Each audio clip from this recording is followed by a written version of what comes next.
Salut à toi petite famille de YouTube, je suis très heureuse de te retrouver aujourd'hui dans une nouvelle vidéo et bonne année, j'ai envie de vous dire, la santé, la réussite, la réalisation de vos rêves, c'est vraiment tout ce que je vous souhaite vraiment le meilleur dans cette année 2020, en cette nouvelle décennie, cette nouvelle ère j'ai envie de dire. Non, plus sérieusement, vraiment je vous souhaite le meilleur, que vous puissiez atteindre les objectifs que vous êtes fixés cette année. J'avais envie de faire une espèce de bilan de cette année 2019 parce qu'il s'en est passé des choses plus ou moins sympathiques. Pour être parfaitement honnête, cette année 2019 a été très compliquée, très compliquée en fait. Mais en fait j'ai vraiment l'impression de me les enchaîner les années difficiles parce que 2018 c'était aussi une année compliquée. Mais pourquoi je fais cette vidéo parce que à la différence de 2018, 2019 j'en retire bizarrement pas que du négatif, c'est-à-dire qu'il y a plein de choses que j'ai appris cette année en 2019. J'ai appris à apprendre des échecs, mais on verra que bon voilà, les échecs c'est pas ce que c'est.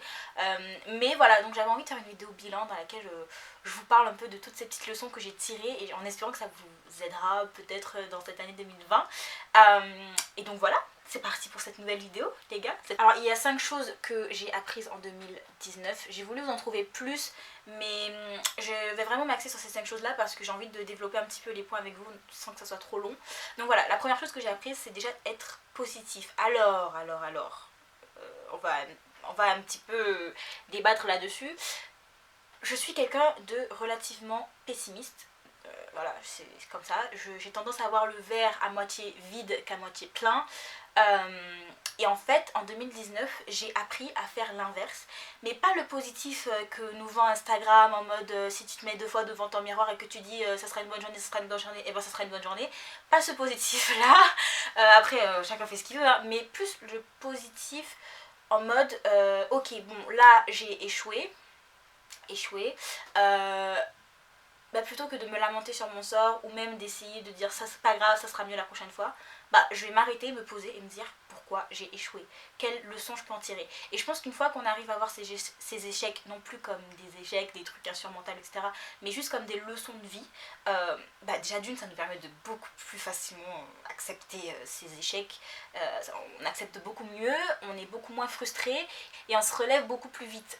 Donc c'est ce que j'ai appris cette année, j'apprends encore, c'est ça, avoir une attitude positive, c'est pas seulement dire ouais je suis positif ou alors ça ira mieux demain, mais c'est vraiment juste quand on échoue ou on n'atteint pas ses objectifs, se dire écoute là j'ai pas atteint, mais qu'est-ce que je peux apprendre de cette erreur, de cet échec, et ouais, une fois qu'on fait ça les gars, franchement ça va beaucoup mieux et on est moins frustré. La deuxième chose que j'ai appris cette année les gars, enfin l'année dernière, c'est d'accepter quand ça va mal et d'accepter d'aller mal. Parce que ça c'est quelque chose que je ne faisais jamais, pour plusieurs raisons, parmi lesquelles, je sais pas, le fait que je sois née dans une famille déjà où mes parents sont toujours mariés, je sais que ça... Enfin, comment vous dire, j'étais entourée dans mon enfance par des gens qui n'avaient pas forcément leurs 2 parents, qui n'avaient pas forcément d'amour dans leur famille, et du coup... Pour ce genre de raisons, j'ai grandi dans l'idée que j'avais pas forcément le droit d'aller mal ou de me plaindre parce que j'avais tout ce que je voulais. Attention, je suis pas née avec une cuillère d'argent dans la bouche, qu'on se le dise, pas du tout. Mais je considère être née dans une famille ultra méga riche en amour, milliardaire en amour j'ai envie de dire, dans le sens où j'ai jamais manqué de rien en termes d'affection, et même en termes matériels, j'ai vu mes parents se saigner toute leur vie pour me donner tout ce que j'avais envie d'avoir. Et donc pour toutes ces raisons-là, j'ai grandi dans l'idée que j'avais pas le droit de me plaindre, j'avais pas le droit d'aller mal, et du coup j'avais cette espèce de masque avec lequel du coup tout allait bien, je mettais mon sourire, et je pense que vous l'avez vu avec ma vidéo je suis chrétienne et tout va mal, c'était un peu la première fois que je disais publiquement écoutez ça va mal, je suis chrétienne et ça va mal. Et en plus de ça, le fait d'être née dans une famille où tout allait bien et d'être chrétienne, d'être née dans l'église, donc du coup d'avoir été un peu tout le temps poupounée par les gens autour, par ma famille, etc., j'avais vraiment ce sentiment de ne pas pouvoir me plaindre et ne pas pouvoir aller mal. Et en fait cette année j'ai appris que oui, c'est pas parce que ma montagne peut sembler être un petit point, une petite roche sur le chemin de certains que ça n'en reste pas ma montagne en fait. J'ai envie de dire chacun a sa montagne personnelle et on ne doit pas comparer nos montagnes en mode ouais mon problème il est plus gros que le tien, toi ton problème il est minime, etc. Peut-être pour toi mon problème il sera minime, mais pour moi c'est ma montagne, et en fait j'ai appris à accepter le fait que ça aille mal et que j'ai le droit d'aller mal. Voilà. Après, bien sûr, faut pas rester dans cet état-là, etc. Bon, peut-être que je vous ferai une vidéo là-dessus, mais j'ai appris à dire, bah ouais, là ça va mal, et c'est ok, en fait, c'est ok, j'ai le droit, c'est pas grave, j'ai le droit. Et même le fait de le dire à Dieu, Dieu ça va mal, ça je me suis jamais autorisée, ne serait-ce qu'une fois, à dire, écoute Dieu, bah là, ça va mal, parce que je me disais, bah on est 7 milliards sur Terre, je pense qu'il y a des personnes qui ont plus de problèmes que toi et dont Dieu doit s'occuper en priorité, j'ai envie de dire, sauf que c'est là que Dieu est fort, c'est qu'il peut s'occuper de tout le monde en même temps. Et ça en fait c'est quelque chose que j'ai dû apprendre et que j'apprends encore en fait, voilà. Mais ouais, ça c'était une belle leçon de 2019 et je compte bien la retenir. La troisième chose que j'ai appris cette année, c'est à me questionner réellement et à me donner le droit de me questionner. Du fait que je sois née dans une famille chrétienne et que j'ai toujours été dedans, je me suis jamais vraiment posé la question pourquoi je crois en Dieu, est-ce que j'y crois vraiment, est-ce que j'y crois parce que mes parents y croient ou parce que j'ai véritablement expérimenté quelque chose qui fait qu'aujourd'hui j'y crois. Je m'étais jamais posé ces questions-là avant 2019 et en fait bah, je me suis posé ces questions-là, je me suis donné le droit de me les poser et je pense que c'est important. Et là je m'adresse surtout aux enfants qui sont nés peut-être dans l'église.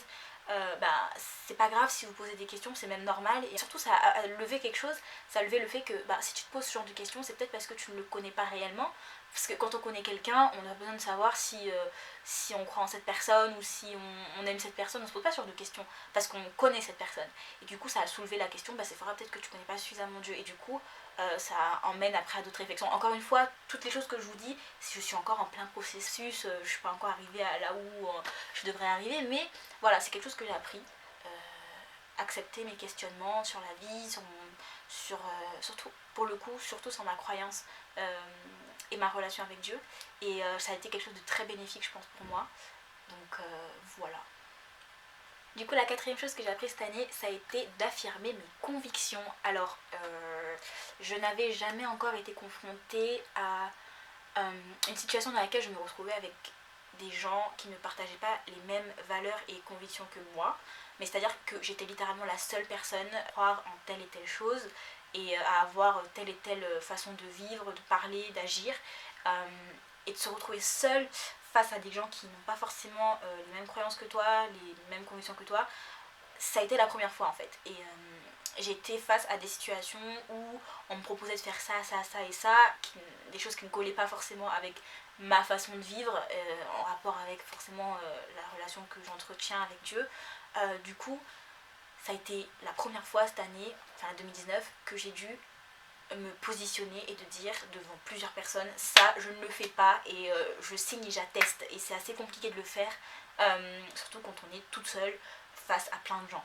Ouais, c'était quelque chose que j'ai appris et voilà. C'était plutôt bénéfique, c'était compliqué sur le moment, je vous ferai peut-être une vidéo là-dessus, mais ouais, c'était bénéfique. Après, je peux pas trop en dire parce qu'il y a quand même des proches à moi qui ont trouvé ma chaîne YouTube et je fais une aparté, mais genre qui ont trouvé ma chaîne YouTube et qui commencent à en parler. Et de base, quand j'ai créé ma chaîne YouTube, je n'en ai parlé à personne de mon entourage, justement parce que ça me permettait d'être libre et de dire ce que j'ai envie de dire.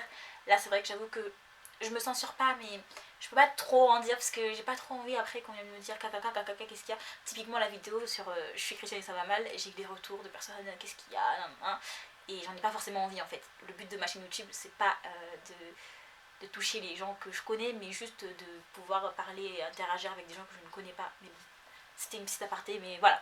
Donc c'est pour ça que peut-être j'en dis pas trop, mais en tout cas voilà. Quatrième chose, apprendre à affirmer ses convictions, c'est quelque chose que j'ai fait en 2019 à l'aide de bien sûr de Dieu parce que c'était pas facile. Et voilà, peut-être que je vous en ferai une vidéo là-dessus pour rentrer dans les détails, mais en tout cas c'est quelque chose que j'ai appris. Et la cinquième et dernière chose alors que j'ai appris, c'est à sortir de ma zone de confort, à tenter de nouvelles choses, en fait, et à me responsabiliser littéralement, en fait, à devenir un peu une... Je crois que je suis floue là. J'espère que je n'étais pas floue depuis le début. Oh non. Du coup, j'ai appris en fait à devenir un peu adulte, puisque maintenant que je suis loin de mes parents, je suis à 8000 km de mes parents. J'avoue qu'en 2018, j'étais quand même... encore dans cette sphère de l'enfance, etc. Même si je vis toute seule depuis 16 ans, hein, mais bon, ça c'est une autre histoire.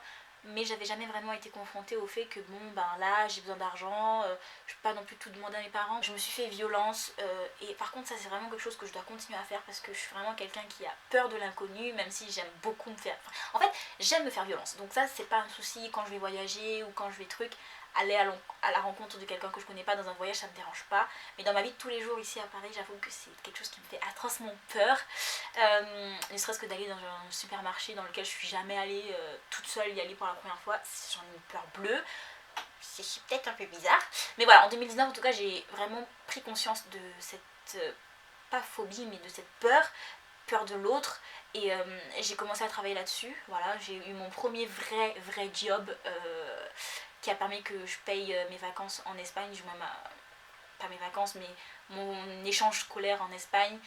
J'ai passé de super moments en Espagne et grâce à cet argent là, et c'était trop cool de me dire que je me fais plaisir grâce aux fruits de mon travail. Je sais pas si vous voyez ce que je veux dire, bref, je vais pas éviter d'être trop longue, mais en gros j'ai appris à être adulte, à me responsabiliser, à faire les choses. J'apprends encore, parce que voilà, ma mère quand même des fois elle doit m'appeler, t'as fait ci, t'as fait ça, mais j'apprends. Et c'était un bon début en 2019, donc rien que pour ça je suis reconnaissante de cette année. Et donc voilà en gros les 5 points que j'avais partager avec vous.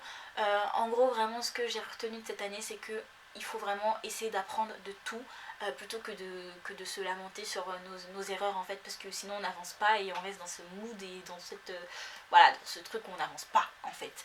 Du coup j'espère que cette petite vidéo vous aura plu, n'hésitez pas à me dire en commentaire ce que vous en avez pensé.